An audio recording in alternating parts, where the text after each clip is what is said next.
Class start பண்ணலாம். என்னன்னா இன்னைக்கு என்ன நம்ம பார்க்க போறோம்னா, ஒரு நியூ ஷீட் ஆட்டோமேட்டிக்காக க்ரியேட் ஆகி நம்மக்கிட்ட ஆல்ரெடி இருக்க சம்மரியில் இருக்கிற ஷீட்டில் இருக்க டேட்டாவை இங்கே பேஸ்ட் பண்ணி அந்த ஷீட்டுக்கு பாலாஜி நேம் இது எல்லாமே ஆட்டோமேட்டிக்காக நடக்கணும். இதுக்கு நம்ம என்னென்ன ஃபங்க்ஷன்ஸ்னால் என்னென்ன கோட்ஸ் எழுத போகிறோம்னா, நியூ ஷீட் க்ரியேட் பண்ணுறதுக்கு ஒரு கோட், ஷீட் அசைன் பண்ணுறதுக்கு ஒரு கோட் எழுத போகிறோம். அதுக்கப்புறம் இந்த A1லேருந்து ஈயோட லாஸ்ட் ரேஞ்ச் கண்டுபிடிக்கிறதுக்கு ஒரு கோரி எழுத போகிறோம். இது எல்லாமே விவி ஆட்டோமேஷனில் ஆட்டோமேட்டிக்காக வர மாதிரி எழுத போகிறோம். நான் இப்போ இந்த ஷீட்டை டெலிட் பண்ணிக்கிறேன். ஓகே, எப்பவுமே விபி எழுதுகிறப்போ டெவலப்பர் டேப்பில் போயிட்டு விஷுவல் பேசிக் இன்செர்ட் மாடியூலில் போய் சப் பாலாஜி just 1. ஓகே, இது வந்து நம்ம மேனுவலாக க்ரியேட் பண்ணுறது. ஓகே, ஒரு ஸ்டெப். நீங்கள் ஒன்று பட்டன் யூஸ் பண்ணி நீங்கள் விபிஏ கோடை ரன் பண்ணணும்னு நினச்சிங்கன்னா, இன்செர்ட் டெவலப் இன்செர்ட்டில் போயிட்டு கீழே ஆக்டிவ் கண்ட்ரோலில் போயிட்டு கமாண்ட் பட்டனை இன்செர்ட் பண்ணிக்கலாம். இன்செர்ட் பண்ணிவிட்டு ரைட் கிளிக் கொடுத்து ப்ராப்பர்ட்டிஸில்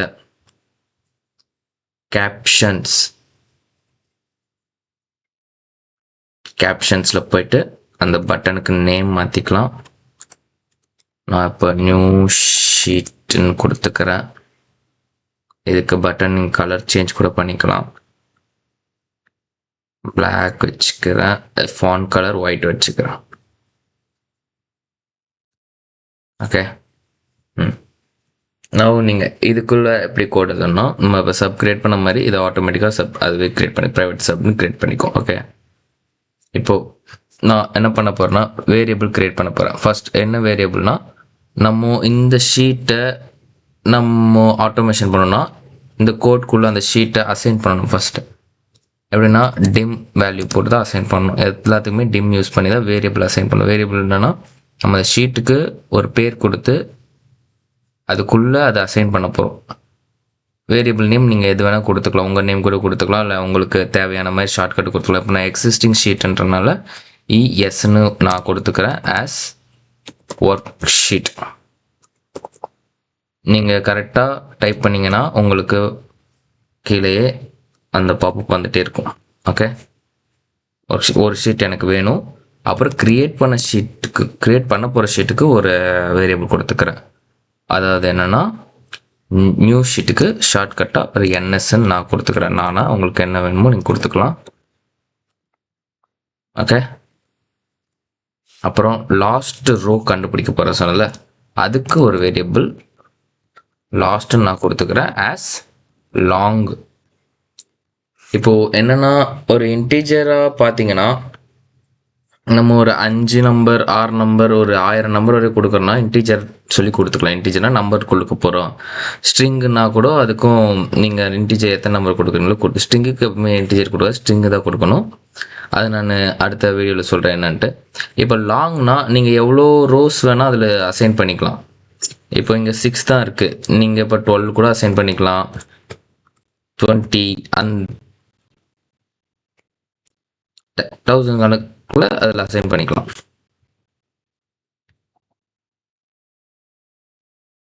ஓகே, நான் 10 வச்சுருக்கேன்.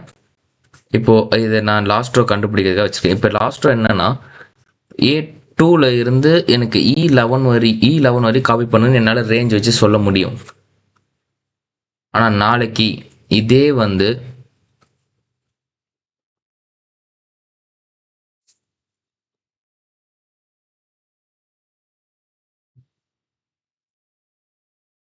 வந்து எனக்கு இங்கே 15 வரைக்கும் வரலாம், 16 வரைக்கும் வரலாம். ஓகே, அப்போது நான் டெய்லியும் போயிட்டு மாற்றிட்டு இருக்க முடியும். என்னால் சரி, அதனால நம்ம லாஸ்ட் ரோ கண்டுபிடிச்சிட்டோம்னா A1லேருந்து ஈயோட லாஸ்ட் ரோ அப்படின்னு எடுத்துப்போம். அதுக்கு நான் கோட் எழுதுறேன், நீங்கள் அதை பார்க்குறப்போ உங்களுக்கு தெரியும்னு நினைக்கிறேன். பார்ப்போம். இப்போ நான் அந்த 3 வேரியபிள் தான் யூஸ் பண்ண போகிறேன். 3 வேரியபிள் நான் போட்டுக்கிட்டேன். இப்போ நான் செட் பண்ண போகிறேன். செட் ES, நான் கொடுத்த எக்ஸிஸ்டிங் ஸ்ட்ரீட்டை இங்கே செட் பண்ண போகிறேன். ES வந்து என்னென்னா, இந்த ஒர்க் புக்கில் திஸ் ஒர்க் புக் டாட் ஷீட்ஸில் எந்த ஷீட்டை நான் இஎஸ்க்கு அசைன் பண்ண போகிறேன்னா, சம்மரின்ற ஷீட்டை இஎஸ்க்கு அசைன் பண்ண போகிறேன். ஓகே, பண்ணிட்டேன். இப்போ ஒரு சாம்பிளுக்கு இஎஸ் டாட் ரேஞ்சுன்னு கொடுத்து ஒர்க் ஆகுதான்னு பார்த்துக்கலாம். A1 டாட் காப்பி, A1 ரேஞ்சை நான் காப்பி பண்ண போகிறேன். இப்போ F8 கொடுத்தீங்கன்னா நீங்கள் ஒரு கோடை ரன் பண்ணி பார்த்துக்கலாம். F5 கொடுத்தீங்கன்னா நீங்கள் ஃபுல் கோடு ரன் ஆகும் ஆட்டோமேட்டிக்காக. காப்பி கொடுத்துருக்கேன்.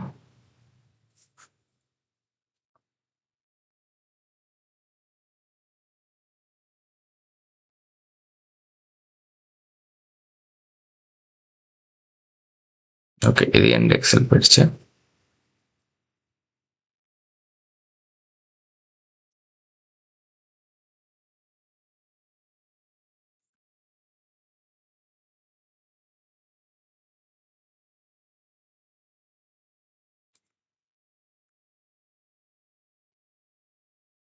ஓகே,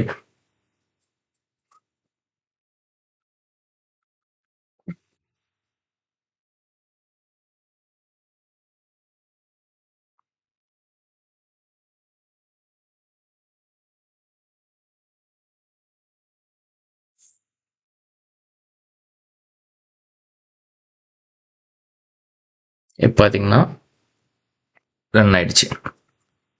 இப்போ ஏன் அது நமக்கு நின்றுச்சுன்னு நான் கேட்குறேன். இந்த ஒர்க் புக்கை சேவ் பண்ணுறப்போ நீங்கள் எனேபிள் மேக்ரோ கொடுத்துட்டா சேவ் பண்ணணும், சேவ் ஆஸ் கொடுத்து. அதுதான் இப்போ பிரச்சனை நமக்கு. சரி, ஓகே. இப்போ பார்த்தீங்கன்னா உங்களுக்கு தெரியும், இப்போ நான் வெளியே டச் பண்ணுற ஒரு இடத்துல எஸ்கேப் கொடுத்துட்டேன். இப்போ நான் அகைன் ரன் பண்ணுறேன். F8 கொடுத்து A1ன்றது காப்பி ஆகிடுச்சு. ஓகே, இப்போது இது ஓகே. இதுக்கு இப்போ என்ன கண்டுபிடிக்கணும், லாஸ்ட் ரோ கண்டுபிடிக்கிறோம். லாஸ்ட் ரோக்கு இப்போ ஒரு கொரி எழுதணும். திஸ் ஒர்க் புக்கில் இருக்க கேட்கலாம். இப்போ ஒரு என்ன மெத்தட்னா, திஸ் ஒர்க் புக் நம்ம கொடுக்குறோம். திஸ் ஒர்க் புக்கில் இருக்க இந்த ஷீட்டில் இருக்க லாஸ்ட் ரோ கண்டுபிடிக்கிறோம். அப்போது இந்த ஷீட்டை நம்ம ஆல்ரெடி இஎஸ்க்கு அசைன் பண்ணியிருக்கோம். ஸோ நம்ம ஸ்ட்ரெயிட்டாக இஎஸ் டாட் செல்னு கொடுத்தா போதும். CS dot cell ES dot rows dot count comma 1 dot end Excel up. Okay, dot row. இது வந்து சின்டெக்ஸ் நீங்கள் பார்த்துக்கோங்க. என்ன சொல்லணும்னா, இஎஸ்ல இருக்க செல்ஸை வந்து செல்ஸ் ஆஃபில் இஎஸ் டாட் ரோவா கவுண்டா 1 by 1 கவுண்ட் ஆகும். End Excel app like this. Okay, இப்போ வந்து இது லாஸ்ட் ரோ ஃபைண்ட் பண்ணோம் அந்த ரோவோடது. இதுக்கு ஒரு சாம்பிள் நான் காட்டுற பாருங்க. A1லேருந்து நான் இப்போ ஈயோட வேணாம், நம்ம சி கொடுக்குறேன். A1க்கு நான் நம்பர் கொடுத்துட்டேன், ரேஞ்ச் நம்பர். சிக்கு நான் நம்பர் கொடுக்கல, அதுக்கு பதிலாக நான் லாஸ்ட்டுன்னு கொடுக்குறேன். கொடுத்தா எனக்கு என்ன ஆகுதுன்னு பார்ப்போம். F8 கொடுத்து ரன் பண்ணுறேன். லாஸ்ட் ரோ கேப்சர் ஆகிடுச்சு. இங்கே பார்த்தீங்கன்னா A1லேருந்து C16 வரைக்கும் காப்பி ஆகிருக்கு. லாஸ்ட் ரோ அதுவாக எடுத்துக்கும். ஓகே, இப்போது நம்ம நியூ ஷீட்டுக்கான ரோ எழுதலாம். செட் நியூ ஷீட்டுக்கு நான் கொடுத்துருக்க நேம் வந்து NS கொடுத்துருக்கேன். NSக்கு நான் நியூ ஷீட் வர போகிறேன். என்னென்னா, திஸ் ஒர்க் புக்கில் இருக்க this work book dot sheets. Okay, dot add. இது சின்டெக்ஸ் நீங்கள் பார்த்துக்கோங்க, ஞாபகம் வச்சுக்கோங்க. ஆட் இதுக்குன்னா ஆஃப்டர் இருக்கிற ஷீட்டுக்கு after. Okay, after this work புக்கில் இருக்க டாட் ஷீட்ஸு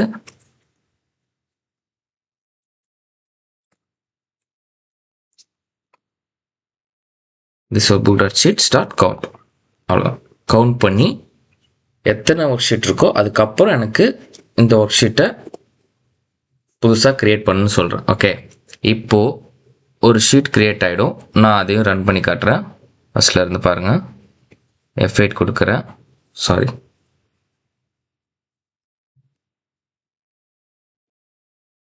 அது ஷீட் க்ரியேட் ஆகிடுச்சு ஆல்ரெடி ரன்னில் இருந்தனால.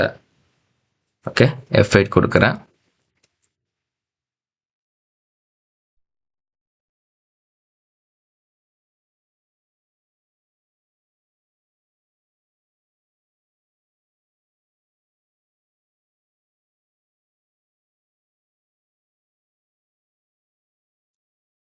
ஷீட் கிரியேட் ஆயிடுச்சு.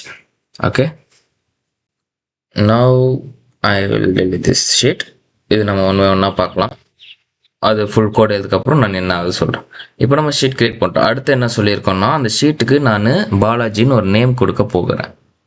அப்போ நான் என்ன சொல்கிறேன்னா, என்எஸ்ன்னு ஷீட் கிரியேட் பண்ணிட்டோம். அந்த என்எஸ்க்கு ஒரு நேம் கொடுக்குறேன். நேம் ஈக்குவல் டு பாலாஜின்னு கொடுக்குறேன். இதில் நேமில் பாலாஜின்னு ஆட் ஆகிடும். இப்போ அடுத்து என்ன பண்ணுறேன்னா, இஎஸ்ல இருக்கிற, அதாவது இந்த ஷீட்டில் இருக்கிற டேட்டாவை காப்பி பண்ணி என்எஸ்ல பேஸ்ட் பண்ணணும். NSA1 ரேஞ்சில் பேஸ்ட் பண்ணணும். ஸோ சிம்பிள், இந்த line ES dot range, okay, A1ல் இருந்து எது வரைனா எது வரைக்கும் நமக்கு தெரியாது. நான் இப்போ 16 வரை வச்சுருக்கேன். நாளைக்கு அது 20ஆகவும் மாறலாம், 30ஆகவும் மாறலாம். ஸோ நம்ம டெய்லி நம்ம போயிட்டு அதை மாற்றிட்டு இருக்க முடியாது. ஸோ நான் லாஸ்ட்டுன்னு கொடுத்தனால லாஸ்ட்டுன்னு கொடுத்துட்டேன். Dot copy and NS dot range டாட்ல ஆஃப் A1 ரேஞ்சிலேருந்து பேஸ்ட் பண்ணால் போதும். எனக்கு நீங்கள் எந்த ரேஞ்சிலேருந்து ஸ்டார்ட் ஆகணுமோ பண்ணிக்கலாம். பிலேருந்து ஸ்டார்ட் பண்ணிக்கலாம். சிலேருந்து மேலே ஒரு ஹெட்டிங் கொடுக்கணும்னா பிலேருந்து கூட ஸ்டார்ட் பண்ணிக்கலாம். B1 B2லேருந்து கூட ஸ்டார்ட் பண்ணிக்கலாம். Dot paste special paste, sorry, paste. இதில் என்ன பார்த்தீங்கன்னா, நம்ம ஃபார்முலாலாம் இருந்தால் வேல்யூ பேஸ்ட் பண்ணுவோம்ல, அது ஃபார்மெட்டில் பேஸ்ட் பண்ணுற, ஃபார்முலாலே பேஸ்ட் பண்ணுறது. இப்போ நமக்கு எதுவுமே இல்லை, அந்த டேபிள் தான் பாஸ் பண்ண போகிறோம். நான் பேஸ்ட் ஆல்னே கொடுத்துக்கிறேன். அந்த டேபிள் அப்படியே வந்துடும். ஓகே, இப்போ நான் ரன் பண்ணி பார்க்குறேன். இப்போது இந்த கோட் நமக்கு வேணாம், இதை நம்ம டெஸ்ட்டுக்காக பண்ணது. ஓகே, இப்போ ஒன் பை ஒன்னாக ரன் பண்ணி பார்ப்போம். F8 கொடுக்குறேன். ஷீட்டை சம்மரி ஷீட்டை ESக்கு அசைன் பண்ணுது. ESல இருக்கிற லாஸ்ட் ரோ கண்டுபிடிக்குது. NSன்னு ஒரு ஷீட்டு கிரியேட் பண்ணுது. நம்ம ஷீட் 5 கிரியேட் ஆகிடுச்சு. அந்த ஷீட் 5க்கு பாலாஜி நேம் கொடுக்குது. அங்கே காப்பியாக இருக்கும். இப்போது சம்மரியில் பார்த்தீங்கன்னா A1லேருந்து லாஸ்ட் வரையும் காப்பியாக இருக்குது. இப்போது பேஸ்ட் ஆல் கொடுத்தா அந்த ஷீட்டில் பேஸ்ட் ஆகிடும். ஓகே, இது எனக்கு இப்போது 15 வரையும் இருக்கிறது. நாளைக்கு டேட்டா நான் ஓப்பன் பண்ணுறப்போ இது நமக்கு பார்த்தீங்கன்னா 22 வரையும் இருக்குது. இது நீங்கள் கேட்கலாம், மறுபடியும் நான் போயிட்டு அந்த ரேஞ்சை மாற்றலாமான்னு. ஸோ அது மாற்ற வேணாம். நீங்கள் இந்த பட்டன் மட்டும் ப்ரெஸ் பண்ணால் போதும், ஆட்டோமேட்டிக்காக அந்த கோட் ரன் ஆகி உங்களுக்கு பேஸ்ட் ஆகிடும். ஸோ இதான் new sheet and copy and paste existing ஷீட்லேருந்து பேஸ்ட் ஆகும். லாஸ்ட் ரோ ஃபைண்ட் பண்ணுறது. இதுவே நீங்கள் இந்த ஷீட் ஆல்ரெடி இருந்தால் உங்களுக்கு பாப்அப் காட்டும். ஸோ இந்த ரன் ஆகாது, உங்களுக்கு டீபக் அடிக்கும். ஏன்னா அந்த ஷீட் நேம் ஆல்ரெடி அங்கே இருக்குது. ஸோ இது எப்படி நம்ம இக்னோர் பண்ணுறதுன்னு நான் அடுத்த வீடியோவில் சொல்கிறேன்.